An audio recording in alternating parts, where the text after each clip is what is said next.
Shahbaz, FBR में आपको पता है कि इस्लाहात की हमेशा से ज़रूरत रही है। हर गवर्नमेंट ने, वो मिलिट्री गवर्नमेंट हो, सिविलियन गवर्नमेंट हो, तमाम ने कोशिश की कि इस्लाहात की जाएँ, टैक्स रेवेन्यू में इजाफा किया जाए, लेकिन उस तरीके से कामयाबी नहीं मिल पाई, क्योंकि वजह ये थी कि हर दफ़ा हमारे पास एक ही स्क्रिप्ट होता है। लेकिन ये जो आज की खबर है, जो प्राइम मिनिस्टर ने बेस्ड ऑन जो इंटेलिजेंस एजेंसीज की रिपोर्ट के ऊपर आला जो अफसरान को उनके ओहदों से फारिग किया है, डू यू थिंक कि ये चीज़ जो है वो बिल्कुल स्क्रिप्ट से हट के, और इस दफ़ा लगता ये है कि जो गवर्नमेंट है वो सीरियस है कि कुछ ना कुछ मुनफरिद करना पड़ेगा FBR के अंदर? कामरान, ये जो फैसला वज़ीर-ए-आज़म शहबाज शरीफ साहब का है कि उन्होंने अभी फिल वक्त 25 अफसरान को, जिसमें ग्रेड 21 और 22 जो सेकंड हाईएस्ट और हाईएस्ट पे ग्रेड होता है किसी भी सिविल सर्वेंट का, उसमें फिल वक्त उन्होंने 25 अफसरान को हटा दिया है। और इसके अलावा जो ग्रेड 20 है, जो थर्ड आता है इसमें मैनेजमेंट की स्केल में, उसकी लिस्टें तैयार हो रही हैं। इसमें कोई शक वाली बात नहीं है कि ये वज़ीर-ए-आज़म शहबाज शरीफ साहब का एक तारीख़ी फ़ैसला है। इस तरह की जो क्लीननेस की जो एक्सरसाइज है वो FBR में किसी डेमोक्रेटिकली इलेक्टेड प्राइम मिनिस्टर ने इससे पहले नहीं की, और ये इनकी एक्सपेक्टेशन भी नहीं थी कि इस किस्म के जो इकदाम हैं वो किए जाएंगे। मैं ये बात इस वजह से कह रहा हूँ कि 2013-14 में इस चीज़ के ऊपर एक बड़ा फोकस आया था कि FBR को जो करप्ट लोग हैं या इनकॉम्पिटेंट लोग हैं उनसे साफ करना है। तो 100 से ज़्यादा जो केसेस थे वो मुख्तलिफ फोरम्स पे, मुख्तलिफ लेवल्स पे वो डिस्कस होते रहे। उसका उस वक्त की जो senate standing committee on finance थी उसने भी उसका नोटिस लिया, कुछ नहीं हुआ। अभी ये जो लिस्ट है 25 अफराद की जो लिस्ट है, जो एक्सक्लूसिवली सिर्फ एक्सप्रेस ट्रिब्यून ने छापी है, वो उस लिस्ट में मुझे चंद वो नाम भी नज़र आए हैं जो पिछले 10 साल तक अनटचेबल थे।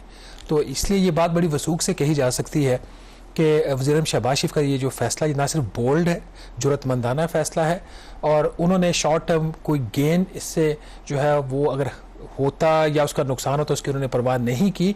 उन्होंने ऐसा फैसला किया जिसमें बड़े बड़े जो नाम है उनको उड़ा दिया गया है। किस बुनियाद पर ये भी जानना ज़रूरी है कि ये फैसला किया गया, क्योंकि हमारे यहाँ आपको पता है कि चलें किसी के ऊपर भी इल्ज़ाम हो तो उसको मौका फराहम किया जाता है ना। अगर आपकी कारकर्दगी ठीक नहीं है, आपकी इंटेग्रिटी के हवाले से सवालात हैं, अगर आपने कोई गलत काम किया है तो आप मौका तो फराहम करते हैं। तो ये जो 25 अफसरान है, ऑब्वियसली इनका एक पूरा कैरियर है और कोई बेसिस तो होंगी कि जिसकी बुनियाद पर उनके खिलाफ इतना बड़ा एक्शन लिया गया है। देखिए, ये कोई तकरीबन 1 माह पहले ये सारी एक्सरसाइज स्टार्ट हुई थी। मुझे कोई 10 दिन पहले मेरे एक सोर्स ने FBR से फ़ोन किया कि इस किस्म की एक लिस्ट तैयार हो रही है, आप इसको चेक कर लें। तो मैं उस पर काम कर रहा था। इवेंचुअली कल ये सारी चीज़ें जो हैं वो पब्लिक होंगी। इसमें वज़ीर-ए-आज़म साहब की पहले ख्वाहिश थी कि FBR ख़ुद इसके ऊपर कोई एक्शन ले। फिर उन्होंने फ़ैसला किया कि जो 3 हमारी प्रीमियर इंटेलिजेंस एजेंसीज़ हैं उनकी उन्होंने मदद ली। उन्होंने सेपरेटली अपनी इनपुट दी इसके हवाले से, और फिर उनको रिकनसाइल किसी स्टेज पे किया गया। हो सकता है कंसेंसस लिस्ट ये ना हो, क्योंकि उसमें कुछ ऐसी भी हैं कि कुछ ऐसे नाम थे जिसको किसी एक एजेंसी ने उसको A डिक्लेयर किया और दूसरे ने उसको B या C भी कर दिया। तो इस किस्म के भी इसमें वेरिएशंस आई। तो इवेंचुअली ये जो 25 नाम सेलेक्ट किए गए उसके पीछे 3 बेसिक क्राइटेरिया थे। नंबर 1 इंटेग्रिटी, कि उनकी फाइनेंशियल इंटेग्रिटी कैसी है। नंबर 2, क्या वो कॉम्पिटेंट हैं या नहीं। नंबर 3, उनकी पब्लिक डीलिंग जो है कैसी। एक आध कोई और भी इसके अलावा क्राइटेरिया था।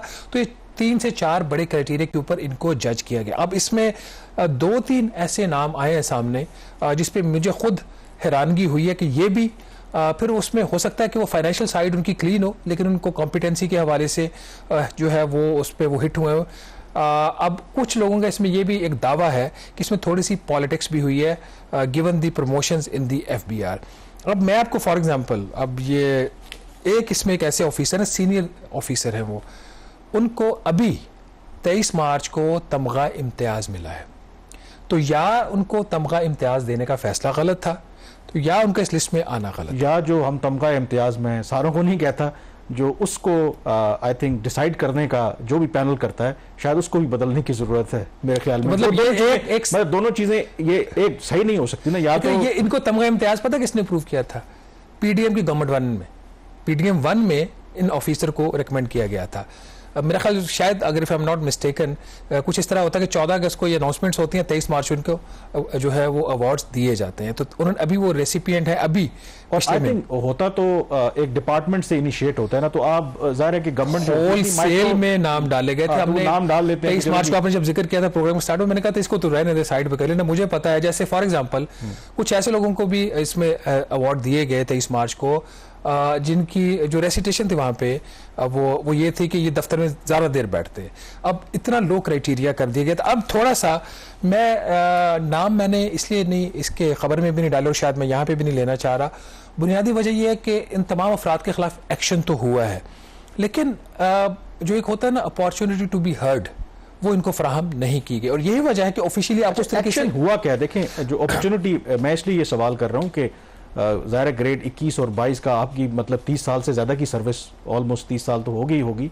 तो अगर आप किसी के कैरियर पे इस तरह इल्ज़ाम लगा देते हैं तो कैरियर पूरा आपका तबाह हो जाता है। और आमतौर पर हमने देखा है कि अगर आप एक नायब कासुद को भी रिमूव करते हैं तो लोग अदालतों में चले जाते हैं। तो इस केस के अंदर गवर्नमेंट ने क्या किया है, इनको रिमूव करके कहाँ किया है, कहाँ भेजा है? देखिए, दो तरीकेकार होते हैं किसी को साइडलाइन करने के। नंबर 1, इनके खिलाफ जो रूल्स एंड डिसिप्लिनरी रूल्स उसके तहत इनके खिलाफ मूव किया जाए, वो एक लंबा प्रोसेस है और वज़ीर-ए-आज़म बिल्कुल भी किसी भी किस्म का मजीद इंतजार करने को तैयार नहीं थे। तो हुकूमत ने वो वाला रास्ता इख्तियार नहीं किया जो कि एक पेचीदा रास्ता है, लेकिन उसमें जो भी इस प्रोसेस में गुजरता वो फिर सारी स्क्रूटनी होकर फिर उससे निकलता, या फारिग हो जाता या वो इनोसेंट डिक्लेयर हो जाता। यहाँ पे इन्होंने सिर्फ उनको उनके ओहदों से हटाया है। मतलब जो एडमिनिस्ट्रेटिव पावर्स हैं वो मतलब उनके पास अब कोई पोजीशन नहीं है। एफबीआर में चूंकि वैसे तो ओएसडी कहा जाता है, officer on special duty, FBR में इस किस्म की कोई कैटेगराइजेशन नहीं। एफबीआर में उनको एडमिनिस्ट्रेशन के पूल में डाल दिया जाता है, सरप्लस कर दिया जाता है। सरप्लस भी उस तरीके से नहीं कि मतलब उनसे काम नहीं लिया जा सकता, बट फॉर द टाइम उनको साइड पे किया। जैसे जिसमें एक चेयरमैन फॉर्मर जो चेयरमैन एफबीआर के हैं वो ग्रेड 21 के हैं, वो भी हैं, वो 2 साल से उनके पास कोई पोस्ट नहीं है। तो पहले घर बैठे हुए थे, लेकिन इस लिस्ट में भी उनका नाम आ गया। ठीक है, तो एक और भी कार्रवाई हो रही है, उसमें भी शायद उनका नाम आ जाए। अब मैं बगैर नाम लिए सिर्फ ओहदे बता देता हूं और पहले ये बता देते हैं कि नाज़रीन को ये इसमें कैटेगराइजेशन हुई कैसे है। 3 नाज़रीन प्रीमियर इंटेलिजेंस एजेंसीज से इसकी इनपुट ली गई। उसके बाद प्राइम मिनिस्टर ने और फिर बाकी उनकी जो टीम थी उनकी कंसल्टेशन से ये जो लिस्ट है ये फाइनल हुई। इसमें 4 कैटेगरीज में अब एफबीआर के अफसरान को डिवाइड किया जा रहा है, जिसमें एक कैटेगरी वो है जो इंतहाई कॉम्पिटेंट हैं और ईमानदार भी हैं, उनकी रेपुटेशन ठीक है, वो एक कैटेगरी के अफसरान होंगे और इनको जो अहम पोजीशंस हैं जो एक कैटेगरी की पोजीशन होंगी उन पे तैनात किया जाएगा। फिर बी कैटेगरी के लोग होंगे जिनको लेस इंपॉर्टेंट पोजीशन पे डाला जाएगा, और सी क्लास या सी कैटेगरी में वो है जिनको उस तरीके से उनके जो फाइनेंशियल इंटेग्रिटी के इश्यूज नहीं है लेकिन उनको साइडलाइन किया जाएगा या कर दिया गया है। जो चौथी कैटेगरी है जो सबसे सीरियस कैटेगरी है और जिसके ऊपर कल वज़ीर-ए-आज़म साहिब ने एक्शन लिया है वो डी कैटेगरी है। जो डी कैटेगरी की लिस्ट है वो 25 अभी ऑफिसर्स की है, जिसमें ग्रेड 22 के 2 ऑफिसर्स हैं और बाकी जो है ग्रेड 21 के ऑफिसर। ये यहाँ पे सबसे ज्यादा हिट किया है प्राइम मिनिस्टर साहब ने, और इसमें 14 जो अफसरान हैं वो इनलैंड रेवेन्यू सर्विस के हैं और 11 जो ऑफिसर्स हैं वो कस्टम्स ग्रुप के हैं। और इसमें कुछ ऐसे लोग थे जो 13 लोग थे वो एफबीआर के अंदर काम कर रहे थे और 12 ऐसे अफराद हैं जो एफबीआर में इस वक्त नहीं है, या तो वो ट्राइब्यूनल्स में काम कर रहे हैं जो लॉ मिनिस्ट्री के अंदर आते हैं या किसी और मिनिस्ट्री या डिवीजन में वो सर्व कर रहे हैं। तो 2 फैसले हुए कल, जो तो 11 ऑफिसर जो 12 जो ऑफिसर्स हैं जो एफबीआर से बाहर है उनको कॉल बैक किया जा रहा है, उसके कल लेटर्स लिखने की डायरेक्शंस दी गई हैं, वो वापस आएंगे और उनको भी साइड लाइन कर दिया जाएगा। और जो 13 ऑफिसर्स थे उनको फौरी तौर पर जिन जिन पोजीशंस पे वो काम कर रहे थे उनको हटा दिया गया। इसमें जो ओहदे हैं जैसे, और ये जो नेचर ऑफ इनके ओहदों की है वो ये डिटरमिन करती है कि कितने सीरियस पोजीशन थे। जो एक चेयरमैन फॉर्मर एफबीआर के, फिर एफबीआर के सीनियर फंक्शनल मेंबर्स जिसमें कस्टम्स वाली साइड के ऊपर भी कस्टम्स के जो मेंबर थे उनके, और फिर पॉलिसी वाली साइड के इनलैंड रेवेन्यू के वो मेंबर, फिर इसी तरीके से जो इनके लीगल के मेंबर, दोनों लीगल के मेंबरान इसमें आ जाते हैं। फिर जो चीफ कमिश्नर्स थे वो, फिर डायरेक्टर जनरल्स थे मुख्तलिफ जो इनके विंग्स हैं वो, उन सबको उनके ओहदों से हटाया गया। ऐसे लोग जो अभी किसी मिनिस्ट्री में एडिशनल सेक्रेटरी के तौर पर काम कर रहे थे, कहीं पे डायरेक्टर जनरल के तौर पर काम कर रहे थे, जो मेंबर एपलेट ट्राइब्यूनल्स थे वो भी इसमें शामिल है, तो उन सबको कॉल बैक कर लिया गया। ये इसमें मेरा ख्याल इस चीज़ को कहने में कोई हिचकिचाहट नहीं होनी चाहिए कि ये वज़ीर-ए-आज़म शहबाज शरीफ साहब का अहम तरीन अभी तक फैसला है, और ये सिर्फ पहली कड़ी थी और जो सेकंड इसकी एपिसोड है वो बहुत जल्द आ रही है, जिसमें ग्रेड 20 के जो ऑफिसर्स हैं उनको हिट किया जाएगा। अच्छा, इसमें जो सबसे अहम अब सवाल है, देखें ग्रेड 21 और ऑब्वियसली 22 के जो सीनियर अफसरान हैं, और ये कम पोजीशंस होती हैं ऑब्वियसली। अब इतनी बड़ी तादाद में अगर ये ऑपरेशन क्लीन अप हो रहा है और फिर आप ये कह रहे हैं कि ये तो पहली किस्त है और they have started from the top और बाकी भी अब लोग आएंगे, तो इनकी रिप्लेसमेंट्स कहाँ से आएंगी? देखें ना, ये भी एक अहम सवाल है। क्या आ गई है? इतनी man power with in the FBR system के अंदर मौजूद है कि इतने सीनियर लेवल के जो अफसरान हैं कि फौरी तौर पर उनको रिप्लेस कर दिया जाए? देखिए, अब जो ए क्लास थी, ए क्लास को इन्होंने, जो इनकी ए कैटेगरी के जो ऑफिसर्स हैं, जो अभी क्लासिफिकेशन हो चुकी है, उस क्लासिफिकेशन में जो एक क्लास थी, जो कॉम्पिटेंट और ऑनेस्ट ऑफिसर्स हैं as per the input of 3 intelligence agencies, उनकी कल अपॉइंटमेंट्स कर भी दी गई हैं, पोस्टिंग्स उनकी हो गई हैं। पहला जो ऑर्डर आया उसमें हटाया गया, उसमें जो लिस्ट पब्लिक की गई वो सिर्फ 13 लोगों की गई, 12 की इसलिए नहीं की गई वो FBR में सर्व नहीं कर रहे थे। अच्छा, दूसरा जो ऑर्डर आया, इनकी रिप्लेसमेंट्स का ऑर्डर है। अब इसमें एक सवाल यहाँ पे कामरान वो खड़ा हो जाता है, वो सवाल ये है कि कहा यह जाता था कि अगर ईमानदार है तो जरूरी नहीं कि कॉम्पिटेंट भी हो। अब मैंने कल रात को जब इनकी जो रिप्लेसमेंट्स की जो लिस्ट देखी है, उसमें बहुत सारे ऑफिसर मुझे रिलेटिवली यंग लगे। मतलब ग्रेड 20 के ऑफिसर को भी ग्रेड 21 का चार्ज और अहम तरीन चार्ज दिया गया। तो मैंने कुछ ऑफिसर्स की रेपुटेशन चेक की कि ये कॉम्पिटेंसी के हवाले से कैसे हैं, इससे पहले उन्होंने कोई सीरियस या कोई बड़ी सीनियर पोस्टिंग की है या नहीं की, तो वो नहीं की थी चंद एक ऑफिसर्स ने। अब एक प्राइम मिनिस्टर का डिसीजन है और हम इसको अप्रिशिएट भी कर रहे हैं, होना भी चाहिए था।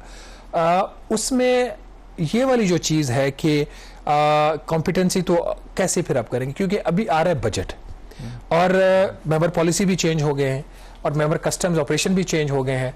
तो अगर मेंबर पॉलिसी जो नए आए हैं, खातून हैं, वो it will be a very uphill task for her कि इमीडिएटली आए, अपने आप को माहौल से भी आशना करें और फिर काम को भी समझें, और IMF के साथ मुज़ाकरात भी इनके 15 मई या जब भी स्टार्ट होते हैं वो हो जाए। That will be difficult. एक और जो चीज़ मैं यहाँ पे हाईलाइट करना चाह रहा हूँ, वो मुझे लग रहा है कि थोड़ी सी यहाँ पे पॉलिटिक्स भी हुई है कि कुछ ऐसे जो फील्ड फॉर्मेशंस थी जिनको जो ये इंटरनल जो असेसमेंट हुई उसमें एक कैटेगरी की क्लासिफिकेशन की गई, ये वो पोस्ट है यहाँ पे बंदा भी, ये हाई क्लास की पोस्टिंग, यहाँ पे हाई क्लास का बंदा आना चाहिए।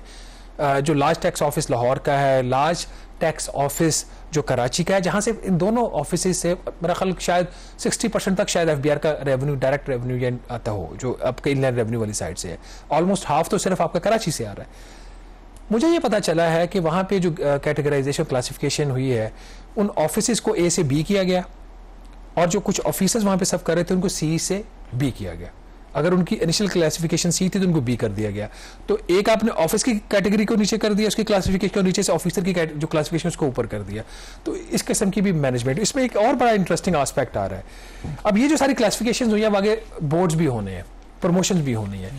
अब जो 4 ऑफिसर्स टॉप पे आए हैं, उसमें जो एक ए ऑफिसर, एक क्लास के ऑफिसर, जिसमें मेरा ख्याल जो टॉप पे हामिद अतीक सरवर आ गए हैं प्रमोशन के। अब जो में अगर मेरी कुछ इन्फॉर्मेशन गलत नहीं है तो हामिद अतीक सरवर हैं, फिर शायद मीर बादशाह वजीर है जो भी मेंबर ऑपरेशन है, then he that means he is eligible to promotion now. फिर जो अमजद ज़बैटवान है जो चेयरमैन FBR है वो आ गए, फिर इकबाल खान साहब है। तो ये अब they are into promotion zone. तो ये जो इतनी इंटरनल जो होती है ना, इस तरह के जो एक स्वीपिंग ऑपरेशन होता है इतने मैस स्केल का, उसकी जहाँ पे कैजुअलिटीज होती हैं तो उसके बेनिफिशरीज भी इसमें यहाँ पे काफी होते हैं। इसमें आई थिंक फिर ये जरूरी होता है कि जो उसके बेनिफिशरीज हैं फिर उनके जो इनपुट है वो भी with a pinch of salt लेना चाहिए। बट नेवरदलेस अगर तो ये मामला ट्रांसपेरेंट तरीके से हैंडल किया जा रहा है, because there is absolutely no doubt